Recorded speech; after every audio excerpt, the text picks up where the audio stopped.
and yes, welcome back to another video, guys. Now, it's been a long time since I've done one of these bad movie reviews, and it's mostly been because I've been waiting for a good movie to come out that I could talk about like this, and there hasn't been one for a while, which I've genuinely walked out of the cinema and gone, that was terrible. There's been a lot of fluffy movies, don't get me wrong, that I've walked out of the cinema and gone, that weren't great, didn't really enjoy that, but last night I walked out of a film where I genuinely was like, that was one of the worst things I've seen in a while. And that is 65. So today we're going to talk about that movie, and I'm going to give you reasons why I think it earned the right to be here on a bad movie review, not just a normal movie review. So 65 sees Adam Driver's character land on a foreign planet. He crash lands and is stranded there. He must get halfway across this big gap in the terrain to get to the other half of his ship where he can escape the planet. Unfortunately, there are big dinosaurs, big monsters on the planet in his way.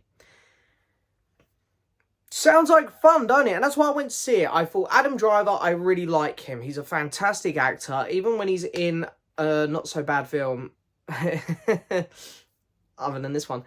He's pretty good. And, you know, dinosaurs. Love dinosaurs. Now, I'm going to say one thing here, guys. There's going to be spoilers in this video because to get some of my points across here as to why I think this film is truly terrible, I'm going to have to spoil a couple of things. So, I want to start off by talking about the dinosaurs themselves because, spoiler alert, this film is set on Earth. I don't know if this was a bit of common knowledge, but I saw the director and maybe even Adam Driver himself, a couple of the people involved in this movie were denying it at like press screenings for it and stuff. They were saying, no, it's not set on Earth. This is another planet, but it is Earth. 65. You know, it's funny they picked the exact number where it's like 65 million years ago is when the dinosaurs got wiped out. So, you know, they hit it really well. Anyway, lands on Earth. Now, archaeologists have discovered thousands upon thousands of different species of dinosaurs that lived on this planet. And, you know, I'm not going to claim to be an expert on them because I am not one. But I like dinosaurs. They're cool. I used to watch Primeval as a kid. The Jurassic Park films are super fun. I've watched a few David Attenborough documentaries on dinosaurs. I like dinosaurs. They're cool. And there's so many different types of species now. You know, you've got the herbivores, and then you've got your meat eaters, and you've got they're discovering that T-Rexes were like covered in feathers now, and dinosaurs ranged to varied colours. So they could have done so much with this movie. But instead, they decided to make every dinosaur up. There's no real dinosaurs in this. They're all I say brand new, you know. They're all completely fictional dinosaurs. Why? Why make them up? There's so many dinosaurs to choose from that archaeologists have discovered. And do you know what? If they made them up and used them to their advantage, like made some really cool ones, like, okay, maybe, fair enough. You know, Jurassic Park makes up dinosaurs. But, you know, there's explanations for why they're being made up in that. They're having their genetics altered and stuff. But anyway, like, whatever. It is what it is. It's just a stupid blockbuster. But they're all boring. They're all grey.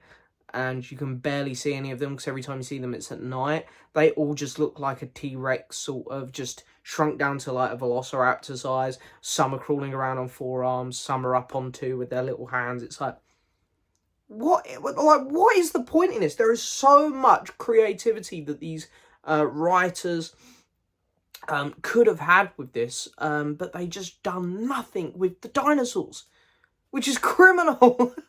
Why not capitalize on this cool idea? It's such a cool concept, and a guy from an alien planet crash lands on Earth, and it's right before the meteor hits as well.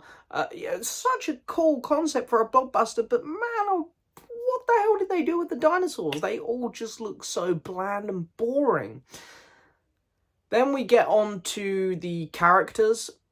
So this film doesn't have many characters in it. Of course, Adam Driver crash lands. And let me say this about Adam Driver. He is such a good actor. You know, Marriage Story, even in the sequel trilogy, Star Wars, even the weaker ones, he's always good in them. Black Klansman, you know, the man's got a fantastic record going already.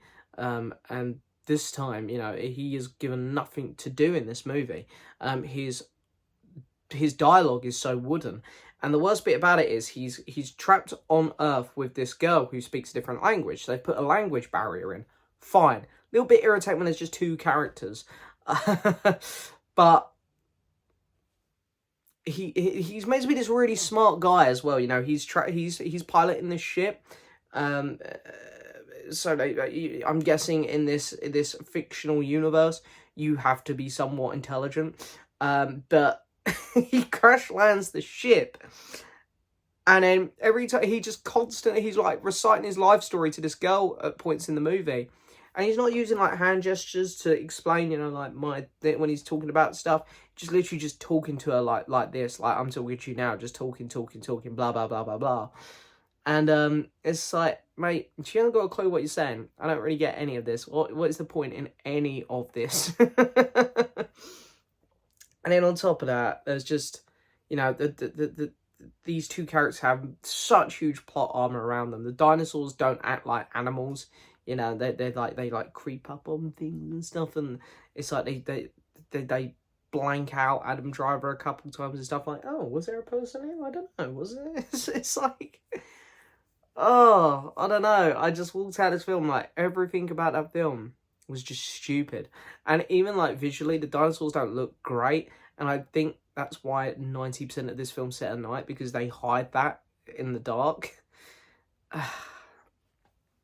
Yeah, this is, like, people moan about blockbusters today, especially, like, Marvel. Marvel's become such a popular thing. Everyone's jumping on the bandwagon now to hate on Marvel.